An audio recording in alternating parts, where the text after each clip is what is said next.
Hi friends, ಎಲ್ಲರಿಗೂ ನಮಸ್ಕಾರ. ನಾನು Leena. Welcome back to Coorg life. ಬಾಳೆಕಾಯಿಯ ಸಿಪ್ಪೆಯನ್ನು ಉಪಯೋಗಿಸಿ ಇವತ್ತು ಸುಲಭವಾಗಿರುವ ಒಂದು ಚಟ್ನಿಯನ್ನು ಮಾಡೋಣ. ಇದನ್ನು ದೋಸೆ, ಚಪಾತಿ ಹಾಗೆ ಅನ್ನದ ಜೊತೆಗೂ ಸರ್ವ್ ಮಾಡ್ಬೋದು. ತುಂಬಾ ರುಚಿಯಾಗಿರುತ್ತೆ.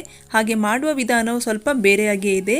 ಬಾಳೆಕಾಯಿನ ಯೂಸ್ ಮಾಡಿ ಪಲ್ಯ, ಸಾರು, ಬಜ್ಜಿ, ಬೋಂಡ ಹೀಗೆ ಹಲವಾರು ರೀತಿಯ ರೆಸಿಪಿಯನ್ನು ಮಾಡ್ಬೋದು. ಇದು ನನ್ನ ಗೆಳತಿಯ ರೆಸಿಪಿ.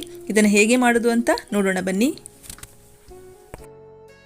ಈ ಚಟ್ನಿಯನ್ನು ಮಾಡೋದಕ್ಕೆ ನಾನಿಲ್ಲಿ ಒಂದು ಬಾಳೆಕಾಯಿಯನ್ನು ಕುಕ್ಕರಿನಲ್ಲಿ 2 ವಿಷಲ್ ಮಾಡಿ ಬೇಯಿಸ್ಕೊಂಡಿದ್ದೀನಿ. ಈಗ ಇದರ ಸಿಪ್ಪೆಯನ್ನು ತೆಗಿತಾ ಇದ್ದೀನಿ ನೋಡಿ.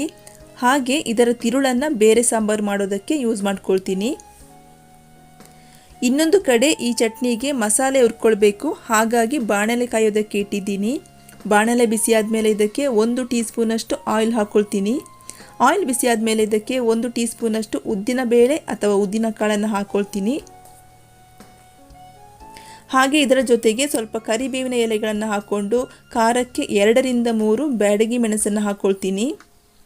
ನೀವು ಖಾರ ನೋಡಿಕೊಂಡು ಹೆಚ್ಚು ಕಡಿಮೆ ಹಾಕ್ಕೊಳ್ಬೋದು. ಈ ಚಟ್ನಿಗೆ ಕರಿಬೇವು, ಉದ್ದಿನ ಬೇಳೆ ಹಾಗೆ ಬ್ಯಾಡಗಿ ಮೆಣಸನ್ನು ಹಾಕೋದ್ರಿಂದ ಇದರ ಫ್ಲೇವರ್ ತುಂಬಾ ಚೆನ್ನಾಗಿರುತ್ತೆ. ಇದನ್ನು ನಾವಿಲ್ಲಿ ಸ್ಕಿಪ್ ಮಾಡುವಾಗೇ ಇಲ್ಲ. ಈಗ ಇದಕ್ಕೆ 1 ಕಪ್ ಅಳತೆಯಲ್ಲಿ ತೆಂಗಿನಕಾಯಿ ತುರಿಯನ್ನು ಹಾಕ್ಕೊಂಡು ಸ್ವಲ್ಪ ಫ್ರೈ ಮಾಡ್ಕೊಳ್ತೀನಿ.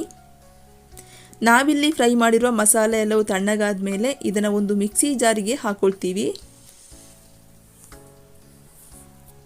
ಇಲ್ಲಿ ಹುರಿದಿರುವಂಥ ಮಸಾಲೆ ಎಲ್ಲವೂ ತಣ್ಣಗಾದ ಮೇಲೆ ಒಂದು ಮಿಕ್ಸಿ ಜಾರಿಗೆ ಹಾಕ್ಕೊಳ್ತಾ ಇದ್ದೀನಿ. ಈಗ ಇದರ ಜೊತೆಗೆ ಹುಣಸೆ ಹಣ್ಣಿನ ಬದಲು ಸ್ವಲ್ಪ ಮಾವಿನಕಾಯಿಯ ಹೋಳುಗಳನ್ನು ಹಾಕ್ಕೊಳ್ತೀನಿ.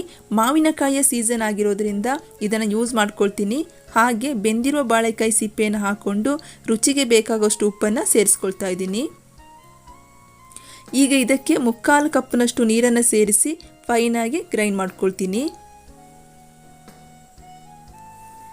ಇಲ್ಲಿ ನೋಡಿ, ಈ ರೀತಿಯಾಗಿ ಗ್ರೈಂಡ್ ಮಾಡ್ಕೊಂಡಿದ್ದೀನಿ.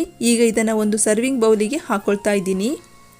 ನೀವು ಬೇಕಿದ್ರೆ ಇದಕ್ಕೆ ಸಾಸಿವೆ, ಕರಿಬೇವಿನ ಒಗ್ಗರಣೆಯನ್ನು ಕೊಡ್ಬೋದು.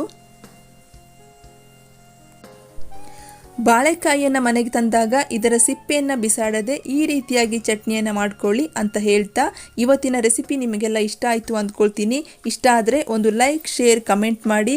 ಹಾಗೆ ಮತ್ತಷ್ಟು ಈಸಿ ರೆಸಿಪಿಗಾಗಿ ನನ್ನ ಚಾನಲ್ ಸಬ್ಸ್ಕ್ರೈಬ್ ಮಾಡೋದನ್ನು ಮರಿಬೇಡಿ. ನಾಳೆ ಮತ್ತೊಂದು ರೆಸಿಪಿಯೊಂದಿಗೆ ಸಿಗ್ತೀನಿ. ವಿಡಿಯೋ ನೋಡಿದ್ದಕ್ಕಾಗಿ ಎಲ್ಲರಿಗೂ ಧನ್ಯವಾದಗಳು. Thank you for watching.